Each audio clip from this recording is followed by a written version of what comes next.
This video will explain the story of Dragon Age The Veilguard. Today we'll be discussing the main story, all the endings, and a couple companion quests when relevant. Naturally, there's going to be some spoilers, so make sure to beat the game first before you watch this. If you're interested in video game stories, the channel has lots of explanation videos like this one, as well as ones focused on analysis and critique on a variety of games and series. If you'd like to support what I do, you can donate to the Patreon for as little as $1 a month with the link in the description. With that out of the way though, like the video if you enjoy and subscribe if you're new, and let's get started. When we last left off over 9 years ago, we learned that our old friend Solus was actually the elven god Fen-Harel. Solus explained that those of the Evanuris, or the elven pantheon of gods, had killed one of their own, Mythal. Although I should clarify that the Evanuris aren't actually gods in the traditional sense, they're just really powerful elven mages that were worshipped as gods. I will, like the game, keep calling them gods though because it's easier to say repeatedly. The death of Mythal caused Solus to create the Veil and send those gods into the Fade. The Veil is essentially a large magical wall separating the physical world of Thedas from the magical world of the Fade. Unfortunately, the elves of this time were in tune with the Fade. So with the Veil cutting off that connection, this caused them to lose some of that magical power, and worst of all, their immortality. And over time, this world before the Fade became a distant memory.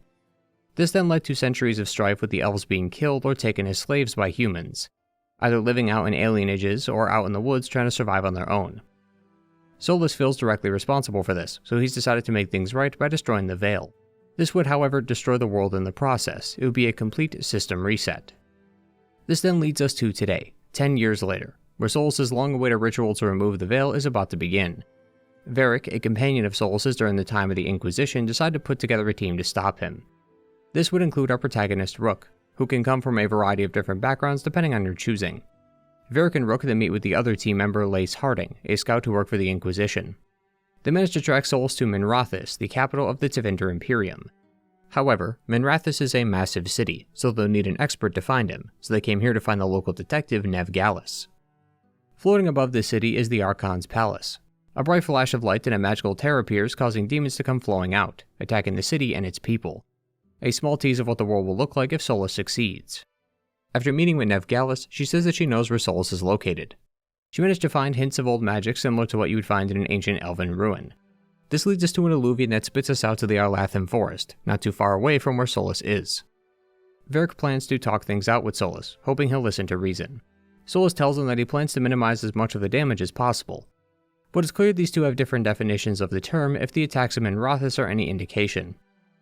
Varric then tries a more straightforward approach, before Solus shuts him down by destroying Bianca. A cardinal sin as far as I'm concerned. Rook comes up with a new plan, which involves toppling over the statues so they collapse on him. Varric seizes the opportunity and tries to take the knife from Solus before being stabbed in the chest. Thanks to Rook and company disrupting the ritual, 2 elven gods were released. The Veil was created using the life force of the other elven gods, that's how he was able to seal them away for so long. The ritual he was performing was that so he could move the elven gods to a different prison, as the current one is falling apart. But now that that ritual was interrupted, Elgar'nan and Gillenane have escaped, with Solus now trapped in the Fade. Critically wounded and passed out, Rook is then taken by Nev and Harding while he talks to Solus in the Fade. Thanks to Rook bleeding at the ritual site, Solus was able to create a connection that allows the two to talk to one another. He basically gives Rook the rundown of what happened and who these new gods are, and it's clear that their plans for the world are just as bad as Solus's. After Rook wakes up, the team then goes back to the Arlathan forest at Nev's suggestion, as they think that going back to the scene of the crime could provide them with clues. Right as they start walking, they're met by some Veil Jumpers who are attacking a metallic construct. Veil Jumpers are a group of like-minded people who explore ancient elven ruins and are experts on elven magic.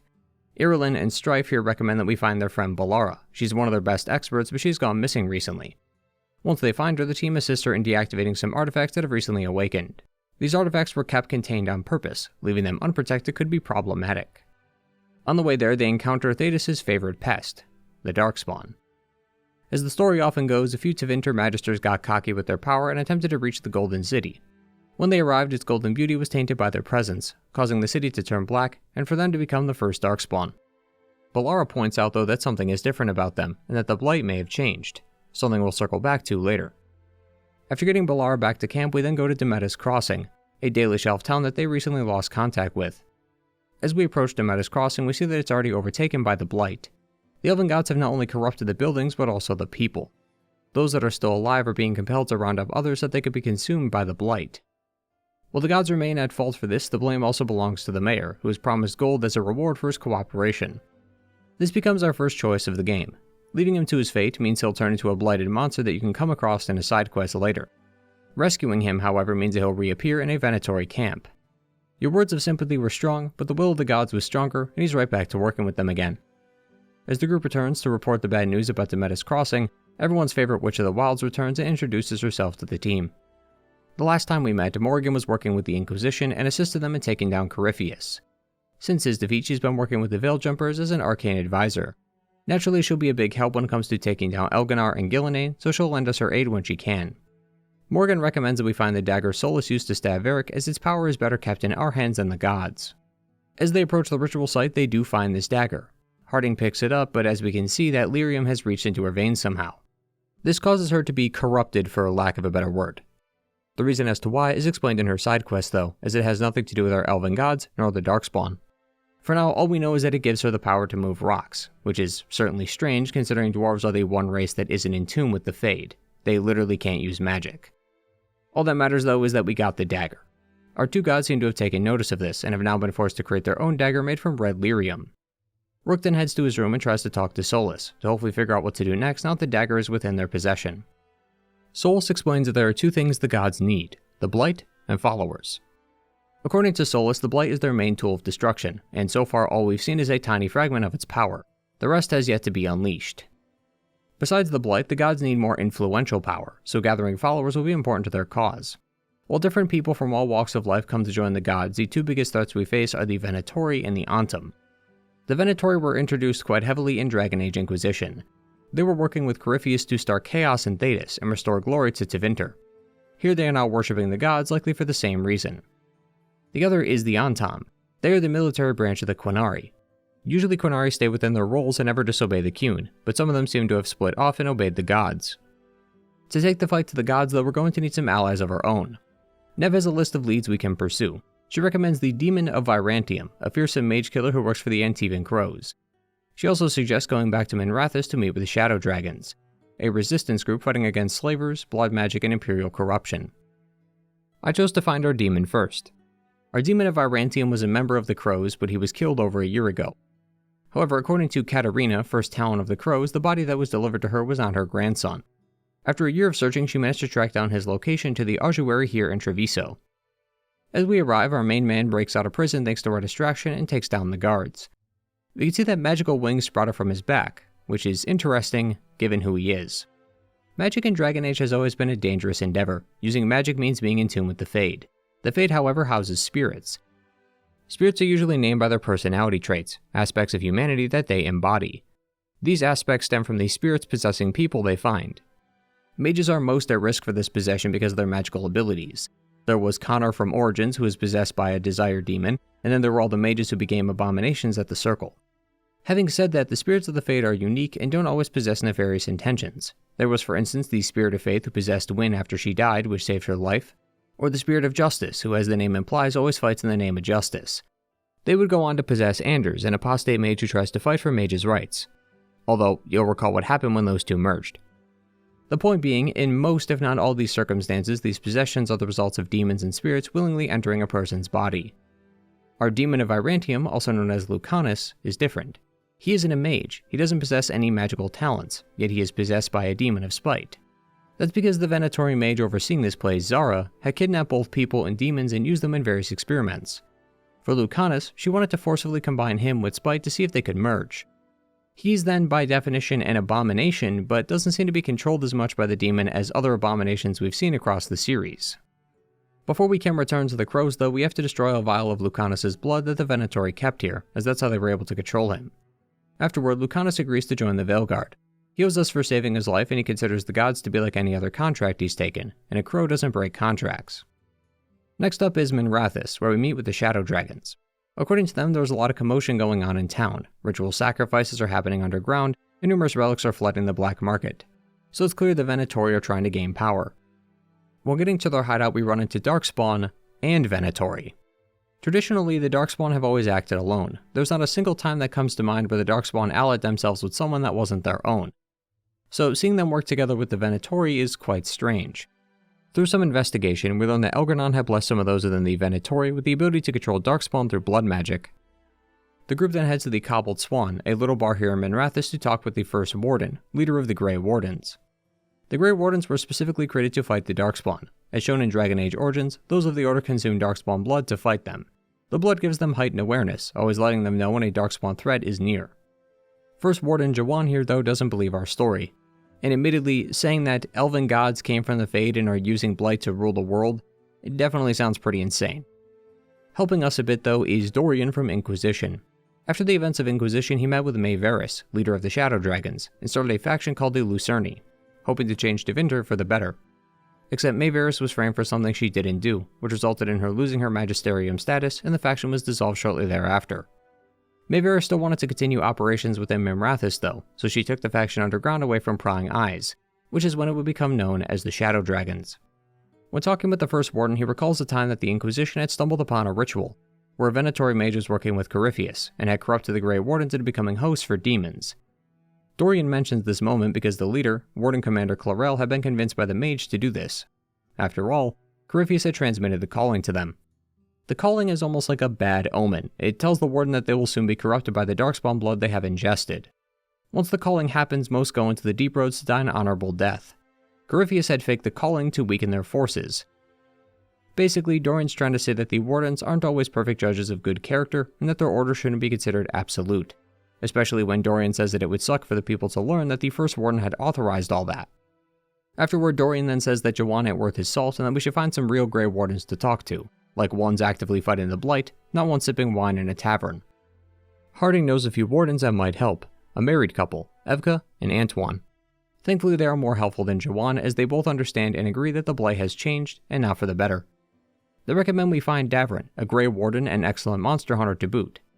Davrin is joined by his pet griffin, Asan. The Grey Wardens used griffins to fight the Darkspawn, but they almost went extinct after the Fourth Blight, which was before the events of Dragon Age Origins. Through Davrin's quest, you'll learn that it was because the griffins were becoming blighted through the use of blood magic. The Wardens at the time were losing the war against the Darkspawn, but the blighted griffins were able to turn the tide. They started to become rabid not too long after this happened though, so they were all put down after the war. Asan is one of only 13 griffins still left. Now that we've gone from 3 members to 5, the group has started to feel a bit more confident, but that strength is about to be tested. Our 2 gods each have a blighted dragon under their control, and each one is attacking a major city, Treviso and Minrathous. This is our next major decision of the game, choosing which place to save. Each decision results in the same consequences. The one you go to is safe from most of the destruction, while the other is nearly destroyed. If Minrathous falls, then the Venatori will have established more of a presence in the city, making it harder for them to fight back. On the other side of the coin, Treviso is infected with blight from the sewers. This will also add or subtract points from the faction's level, which will be more important towards the end of the game. Lucanus and Nev also have homes in these lands, so siding with one grants favor to one, while the other makes them become hardened, meaning it'll be harder to earn more approval ratings with them in conversation. After making a decision, Rook will have a quick chat with Solus. Rook comes to the consensus that they need more teammates, specifically one who is an expert on the Fade and a dragon hunter. These lead to our next 2 companions, Emmerich and Tosh. Emmerich is a professor from Necropolis, a place that handles all manner of death, from rituals to burials to study. Before he can be relieved of his duties though, we have to handle a disturbance in the Necropolis, as the dead have started to become restless. As expected, the Venatori are the culprits. They managed to chain the bell within the Necropolis that keeps the dead in check. Removing that returns things to normal. Emmerich then agrees to help us and brings along his servant Manfred, because as a mage, being able to learn about ancient elven gods and ancient magic is an opportunity you don't pass up. As for Tosh, they're found at the Rivain coast fighting Antam. Tosh works for the Lords of Fortune, described as treasure hunters and dungeoneers. Tosh is an expert on dragons, so they plan to distract the dragon while the Lords of Fortune go in and steal the treasure. The plan is to not kill the dragon, as Tosh says themselves, if a dragon needs killing then it will be killed, but this one doesn't. Putting it to sleep is all that's needed. However, the Antam had different plans. They wanted to take the kill, but Tosh refused. When the Antam poachers called the Qun garbage, Tosh killed them by breathing fire, something Qunari aren't known to do. It seems as though back in the day the Qunari used to be able to breathe fire, as the Dragon King calls it a birthright. Although as time has gone on, more and more Qunari seem to have either lost the ability to do so, or aren't even aware that they can. Either way, the Lords of Fortune got what they wanted, and it was quite the haul. Meeting with Tosh to discuss the rewards is Isabella from Dragon Age 2. During her time in Kirkwall, Isabella managed to find the Tome of Kosaloon. It was a scripture regarding Qunari philosophy, and the Arishok wanted it back. The main reason the conflict between the Quinari and Kirkwall even occurred in Act 2 was because of this book she stole. Well, after all that commotion, she managed to find herself among the Lords of Fortune. Along with her at the table is Shathan, Tasha's mom. She is very disappointed that Tosh used their fire, as they're supposed to keep it hidden. That's why she wants Tosh to go with us, because it'll let them lay low for a while. This works out well, as Tosh wanted to join anyway. With the team all set, they decide to follow up on a few leads, such as the Blight in the wetlands, along with a meeting with Morrigan. The meeting with Morrigan is quite the interesting one, as she has a person who wants to meet with us but needs to remain anonymous for the time being. That person is the Inquisitor. The Inquisitor wanted to meet with Rook, but also explains what's been going on in the other parts of the world. We are holding things together up here, but down south, things are dire. The Inquisitor will send us missives periodically, updating us on the state of the world. Throughout the game, the Darkspawn will attack Orzammar, Denerim, and Redcliffe, all places we spend hours defending, only to have them either fall or be significantly destroyed years later. The Free Marches are also in a terrible state. Eveline, who is now acting Viscount, has been leading an evacuation out of Kirkwall. The Inquisitor has been doing their best to fight off the Darkspawn though, and is actually making some significant ground. They even managed to recapture Skyhold, the former Inquisition base. The main reason he came here though was to give Rook the statue of a wolf. It was found near the ritual site, and it has ties to the Veil and Solus, so he's hoping that it will have some significance to our cause. It certainly does, but we'll talk about that soon. Our trip to the wetlands doesn't reward us so much as the First Warden stops our advances. But that doesn't matter, as every Warden is being called back to Weishaupt. Weishaupt is the Grey Warden Fortress. It was where the Order was first established during the First Blight, and it stood tall ever since. Apparently the Darkspawn are moving in, and fast, and they have an Archdemon with them. Something interesting about the Archdemons is their origin. It used to be that the Archdemons were long dead to Tevinter gods, but Solus explains that this is untrue. They're actually just high dragons that the Elven gods bound to themselves as a source of power. This actually caused a bit of a misstep in Solus's plan when he imprisoned the gods, because he never imprisoned their dragons. He always felt that imprisoning another creature was immoral, but because of the connection the Elven gods shared with their dragons, they were able to seep into people's dreams and torment them. He then goes on to explain that the existence of the Archdemon makes our two gods immortal, so we have to kill the dragon first before we can get to them.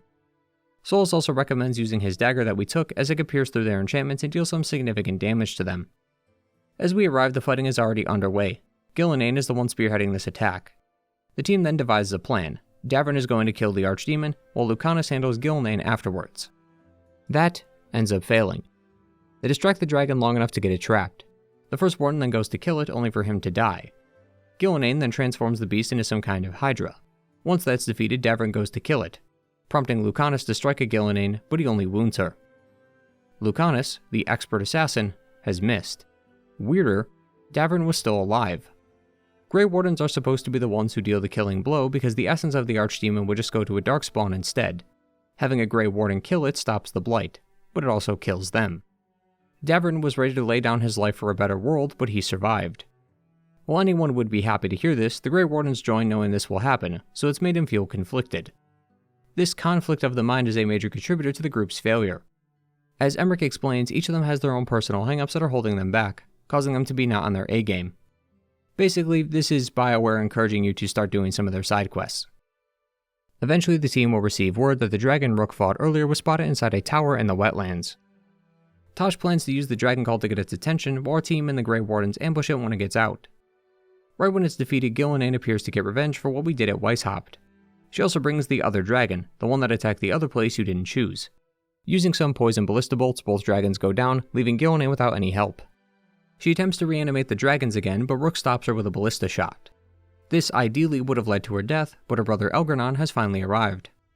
His power rivals that of Gillenane, shown by how he could stop everyone from moving so he can get his sister back safely. Before they leave though, Gillenane mentions the name Arlathan, which gives us our next lead. Reports have been coming in that the Venatori have started encroaching on Veljumber territory, which can't be a coincidence. We learn that the Venatori have started kidnapping Dalish elves and plan to use them as sacrifices for the gods' blood rituals. The plan is to pose as Venatori so we can infiltrate the camp and rescue the Dalish. Things go sideways when Elgar'nan unveils his Archdemon and traps us in some weird place within the Fade, where we can't seem to escape. Solus ends up being our savior as he provokes Elgar'nan into a verbal dispute, which distracts him long enough to not notice that Rook and the team have escaped from their grasp, giving them enough time to free the elves and escape. Since Elgar'nan didn't get the sacrifice he needed, he had to use the Venatori as a substitute. Afterward, we have a chat with Solus to tell him the good news and thank him for his help. During the conversation, Solus actually has an interesting talk about the Dalish and why he doesn't like them. After he created the Veil, he slept for thousands of years. When he awoke, he saw a world that had forgotten so much of the elves' history. Many of the elves, like those in the Alien Age, don't even bother learning of their history. And the Dalish, the ones who do, are getting so much wrong. Such as how the Dalish consider Elgar'nan and Gillenane to be gods, despite them not actually being one. More important though is these gods' next steps. The two have almost finished construction of their own dagger, just like the one Solus had. This will allow them to pierce the Veil without needing ours, so we need to stop them before that happens. We have until the next eclipse, as that's when the ritual for the dagger's creation will be performed. All that's needed is to find out where this ritual site is. According to Lucanus, the Antim and Treviso are moving large quantities of supplies. These supplies could lead us to that ritual site. Checking out the lead involves us meeting with the Butcher, a well-known Quinari here in Treviso, who tells us the location of the ritual, although not for free. He's starting to hear the voices of the gods, similar to what we were experiencing earlier in our Lathan. The problem is that he loves this city. Well, not in the traditional way. More like he loves it because it's his, because he conquered it. So he plans to test Rook to see if the crows are more worthy of the city than he is. He does not want any harm to come to the city, so someone has to be strong enough to protect it. This battle determines who is. Should he die, then the crows deserve it, but if not, he will remain. As part of the deal, he will give us the location of the ritual, which is Tearstone Island. Once complete, we meet with Morgan to discuss our final plan with her, which she agrees with. From this point on though, we're past the point of no return. During our talk, we see Elgar'nan controlling the moon. He has fast-tracked the eclipse. Instead of our predicted 2 weeks, we now have 5 hours. So now we could talk about Veilguard's finale. The final mission of Veilguard will feel eerily similar to you if you play Mass Effect 2. It is essentially Dragon Age's version of the suicide mission, where you have to pick certain companions for certain roles. Their lives depend on both the strength of their allies, which you can raise by doing the faction questlines, and by them having the Hero of the Vanguard title, which is awarded after completing the companion-specific questline. The first choice is splitting into 2 teams and deciding who commands the second team, either Harding or Davrin. From my testing though, it seems like no matter who you choose, they die. The whole story of this first assault is about the team trying to stop the god's new dagger from being complete. At the end of it, Gillenane captures the team, and you have to get them out. Once that's done, the team plans their counterattack, which involves the second team's commander sacrificing themselves so that Lucanus can get an opening. I've tried this with both companions, both with and without the Hero of the Veilguard status, and they die each time, so I'm not sure there is a way for them to actually survive. The second choice is to choose who breaks the wards off the doors, either Nev or Balara. The one you choose will be blighted by Elgar'nan when we next meet.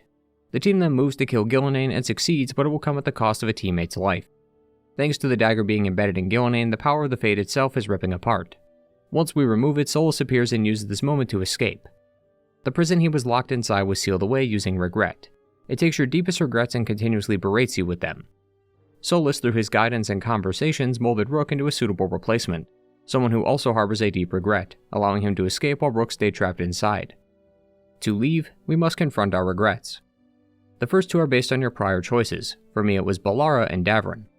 These are not the real versions of our companions, but Rook's interpretation of them. So in this example, it's Rook projecting what he believes Balara would think of him since it was his decision that got her captured. Rook needs to realize that everyone put their lives on the line for this mission and that no one is truly at fault for what happened. Even including the second team's commander, they chose to sacrifice their lives. That was not the fault of Rook. That person made their choice and died a hero for it. The final regret takes us back to the ritual site, and this one's gonna sting a little. It shows the scene of Solus stabbing Varric again. Rook learns then that Varric had died. Varric was not wounded as he had thought. He had died at the ritual site. This would explain why Varric has been injured all game and why he rarely leaves the infirmary. He wasn't actually alive. Rook had been talking to an apparition of Varric which was conjured by Solus. This is Rook's biggest regret, because admitting Varric died would mean that he got him killed and he couldn't bear the weight of that guilt. A vision of Varric comes about to talk this out with him, and through this discussion, Rook is able to accept what happened and move on, knowing that it wasn't his fault, and that he shouldn't blame himself for something Varric chose to do. Having accepted the truth, he says goodbye to Varric and gets rescued by the team. A few days have passed since our time in the Fade. While we were gone, Solus had escaped to go confront Elgar'nan at Minrathous. Rook is also given a fake replica of Solus' dagger. The team tried to create the real thing, but they couldn't apply the enchantments to it. The crew then heads to bed with the plan to take back Minrathous in the morning, which is when more choices are asked of us. So far the choices we've had to make are set in stone. The game gives you 2 characters that you're forced to pick from, but now, the rest is up to you. There is a massive battle that's about to kick off once you arrive in Minrathous, so you have to make sure each companion goes to the correct spots. There are 3 problems in our way. The first is a massive construct that tears through our armies. The construct's form changes depending on Emmerich's questline. The end of his quest deals with an old colleague of his called Johanna Hezenkos. She's planned to become the massive construct you see at the end of the questline. If you never did this, then she will appear. If it was finished, however, it's just a regular giant construct. The second is a Venatori mage. Similarly, this being is Aelia, the antagonist of Nev's questline. If she's dead, then a regular Venatori mage will replace her. The third obstacle is another one of those red gate crystals the Venatori love so much. You need to send in someone proficient enough at the job to do it. Like with Mass Effect 2, sending the wrong squad mate or choosing the correct one but one that does not have the Hero of the Veilguard title will cause them to die. Once these have been chosen, you can move on to the next part. Solus wants to work with Rook. Elgranon has become too powerful and his Archdemon is still in play. Solus is going to handle the Archdemon while we handle Elgranon as he gives us the knife back. Afterward, the two split up. Rook will then run into the companion you choose for the wards, severely wounded from the Blight. Rook will then get help from Morgan and the Inquisitor as the rest of the team establishes a base and discusses next steps. The only way to get to where Elgranon is to climb. Meanwhile, every single enemy will be trying to stop us, so our allies will hold them back in the meantime. We have to choose someone who is good at frontline defense. Like before, choose the wrong person or the right person with no title, and they die. Once we make it to the top, we finally get to Elgranon. We manage to get a few hits in, but his Archdemon is still alive. That's when, thanks to our Blight companion, they use the power of the Blight to move the tentacles off Solus, giving him a chance to escape. This kills them in the process, however, unless you have the title, as they'll climb out at the end having survived. Solus then kills the Archdemon, so all that's left is Elgranon.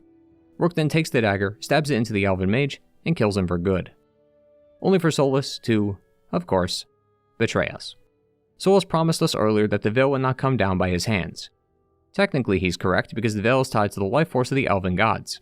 So once Elgranon died, the Veil's life force went with it. Rook then runs over and grabs the dagger, which gives us our final choice. If you manage to breeze through the content just hitting the main plot, there is a high chance almost all your crew is dead.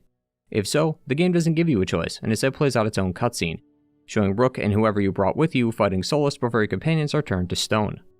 Rook is then stabbed by the dagger, but he tells Solus that their blood isn't the only one on there. Whoever's blood is on the dagger is the one tied to the Veil. And so because Rook and Solus have both blood on it, that means they're both tied to it, and they're sent back into the Fade together. The day has been won, Solus has been stopped, and the Veil is back together. But it came at a steep cost. Every member of the Veilguard died in doing so. To commemorate their sacrifice, an altar was made at the side of the battle that honors the fallen warriors who gave their lives to save the world. If you didn't catastrophically screw this up then, you have an actual choice. You can either fight Solus with your allies or trick him into using the fake dagger. So he is either overpowered by strength or by wit. Once again, Solus has now become the anchor that binds the Veil together, who is now stuck in a prison of his own making.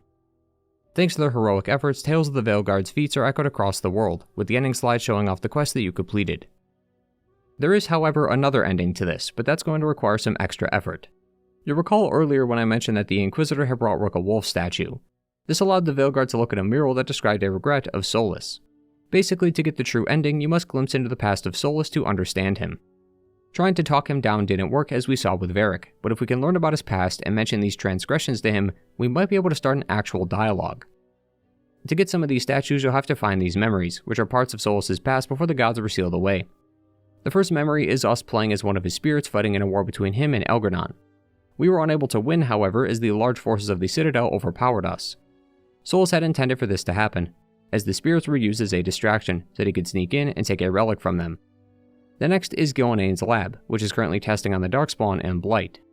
One of our teammates had become corrupted by the Blight, but instead of attempting to heal her, Solus seems to have granted her the mercy of death. And the last is where we worked together to save some elves that Elgranon had took, eerily similar to our time in Arlathan earlier. The first signs of Solus's treachery and how he's a very pragmatic person, willing to do whatever it takes so long as he succeeds, but also a sign that he does care about the elven people. These memories end with Rook finding a wolf statue. Taking these and finding a few others strewn about the game will not only give us insight into Solus, but fundamentally change everything we know about Dragon Age. The murals tell us of a tale between Mythal and Solus. Solus had heard that the other elven gods were trying to unleash the Blight as it's currently locked away from the rest of the world. Mythal went to stop them, but this is likely when she would die and was betrayed by the gods of the elven pantheon. For the crime of unleashing the Blight and the killing of Mythal, Solus then created the Veil and sealed the elven gods using their life force. Judging from the mural, it seems like the Veil was a mistake. Solus can be heard crying out in pain, so it seems like the Veil wasn't the trap, or at least not what the trap was intended to be. Harding then ponders about the palace they were kept in. It seems like an ancient but rather luxurious place. As she says though, the Maker, the creator god of Dragon Age, built the Golden City, the center of all creation, which was located within the Fade. But the Golden City and this palace where the gods were located have similar descriptions. It's even said that the Blight escaped from the palace when the Tevinter mages broke in, and the Blight was locked in this palace with the gods. So Harding implies that the Golden City of the Maker was actually the prison that had held the elven gods. Meaning that the work of Andraste and the Maker is wrong, and that the Chantry's entire faith is built on a lie. The other mural is a conversation between Mythal and Solas, who talk about going to the mortal world and living amongst the people. Mythal has already taken a physical form, but Solas hasn't. However, her words have encouraged him to do so. This means that the ancient elves, Solas, Mythal, Elgranon, Gillanine, and all the others, they were spirits of the Fade. These beings were the first of the elves, so all the elves are descendants of them, in turn meaning that they are descendants of spirits. Even more bewildering, they built their physical bodies using lyrium. Lyrium is known to be the blood of the Titans, the predecessor of the dwarves. The reason we never see Titans in game is that they were wiped out when they warred with the elves. But they only attacked because lyrium is in their blood. They took the usage of their lyrium as an attack. Mythal was then responsible for creating a lyrium dagger which would be used to pierce the veil. Solas then used this to sever the Titans' connection to the Fade. This single act is why dwarves can't use magic and can't dream. All of that is connected to the Fade, and Solas took that away from them. As a result of being severed from the Fade, those severed dreams would be driven mad, filled with anger and rage, which then manifested into the Blight. The Blight is a corrupted dream born from the Titans as a result of being cut from the Fade, and the Darkspawn are likely manifestations of that anger. This would explain why they are mostly mindless beings who would kill and destroy anything they touch, a representation of the feelings of the Titans. And would explain why the Darkspawn are so different now. They aren't new Darkspawn. These creatures have existed since the time of the ancient elves, so technically we're fighting the old Darkspawn. The final mural then shows Solas over the dying body of Mythal. Mythal disagrees with his attempts to tear down the veil because she didn't want the elven people to die because of his guilty conscience. But Solas must take it down. He awoke in a foreign world where his people were enslaved, beaten, and kicked around by others, and all of them had either lost faith in their ancient history or forgot it entirely. He needs to right his wrongs, and to him, this is the only way to do it. The mural refers to the end of the Trespasser DLC, when Solas and Flemeth talk. As Morgan will explain a bit later, Mythal had many hosts over the years, and Flemeth, her mother, was one of them. Mythal had chosen hosts who were sympathetic to her thoughts and circumstances. According to Morgan, her last host was a woman wronged by those sworn to love her. This is obviously talking about Flemeth, as she directly says after this that her mother was the last host of Mythal. As Morgan tells us back in Origins, her mother fell in love with a man named Conabar. However, sometime later she'd be enraptured by a poet named Osin. Osin and Flemeth then escaped into the woods to live out their days. Flemeth had returned to the castle though after hearing that her former lover Conabar was on his deathbed. She went to visit him with Osin, but it was a trap. She was captured and Osin was killed. She was betrayed by the one she used to love, a lot like Mythal and Solas. Mythal started as a spirit and then became elven, but after she was killed by the elven gods, she went back to being a spirit again, which is how she was able to possess so many hosts. Solas absorbed her power at the end of the DLC, but while her power was gone, her memories remained. Morgan has those memories. She is not fully Mythal, she only has her memories. A tiny fragment of Mythal is inside her. She was supposed to be the next host, but worried that this would leave her without much free will, something she has always been adamant about since the beginning. However, one day she woke up and saw magic that was in the shape of her mother, but was not her mother. It seems as though Morgan had refused to be a host, but what she did gain was the memories of Mythal and those who served as her hosts. This seems to have happened recently, at least relative to the games, because she said that she didn't possess these memories when she met with the Inquisition. So these memories likely came after the Trespasser DLC, when Solas had absorbed Flemeth's power. The reason Morgan even came here though was to ask us what we think about Solas now that we know him. Solas regrets these moments in these murals for several reasons. He regrets on talking to Mythal before she was killed. He regrets creating the Veil, regrets taking a physical form, and subsequently starting a war that wiped out the Titans. Regrets using the dagger to end the war, and worst of all, regrets killing Mythal to continue his plans. Morgan wants to know what we think of Solas because there might be a way to stop this without killing him. We have to seek out another fragment of Mythal. When Mythal was killed by the elven gods, they stabbed her using that lyrium dagger that Solas used at the ritual site, the one we now possess. Within the depths of the blade was a small fragment of Mythal. Solas had recovered it and hid it here in the crossroads. If you find her, you can convince this fragment of Mythal to help talk to Solas. Then, fast forwarding, when you get back to this final moment where you have to make a choice, you could choose to talk things out with Solas. He wants to save the world because of his mistakes, but he's holding back. He has not confronted his past. Back when Solus tricked us, we were told that this prison was of our own regret. Solus is then surprised that we escaped so quickly, since not even he could do that. That's because Rook confronted his regrets and owned up to them. Yes, one of his crew had died and the other was taken by Elgranon, but that wasn't his fault. One of them chose this path for themselves, and the other was taken without warning. This isn't Rook's fault. Everyone knew the risks when they signed up, and all of them were willing to lay their life on the line to save the world. This allowed him to escape, whereas Solus could not. These statues and past memories are a great example of why he couldn't. He sheltered and hid them away instead of confronting them. Even now, Solus still can't right his wrongs and bind himself to the Veil. It would dishonor all those that he had wronged to get here. And yet here is one of those people willing to welcome him back with open arms. The Inquisitor was wrong because of Solus's betrayal, and yet they still stand ready to accept them as their friend. And if that wasn't enough, Morgan using these statues was able to project Mythal to talk to Solus. Solus put the weight of the world on his shoulders because he felt like he was the sole reason behind the problems of the world. But as we've seen, Mythal is partially to blame as well. She then releases him from her service. He no longer needs to keep doing this because of her. That was the one thing holding him back. His old love would have died for nothing had he stopped. Solus, now for the sake of atonement, willingly binds himself to the Veil and enters the Fade. He won't be able to fix the mistakes he's made, but he can prevent future ones, and sustaining the Veil will allow the innocent people of Thedas to live on and no longer be consumed by the end of the world. If you happen to have a female elf inquisitor who romance Solus, then you'll also join him in the Fade and carry out his atonement together, bringing an end to Dragon Age The Veilguard. Before we go, however, there is a post-credit cutscene that can be unlocked which hints at a future conflict over the horizon. This requires finding 3 hidden discs across the game that are usually at the end of very specific quests or locations. Once you've found all 3 and beat the game, a cutscene will play that shows a slideshow of events while a mysterious voice narrates.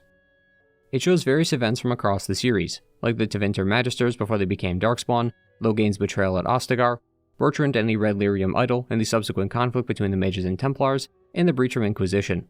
The final scene then shows a symbol of some kind. This implies that a mysterious faction has manipulated the events of the past 4 games into motion. How much control they've had or who they are is unknown.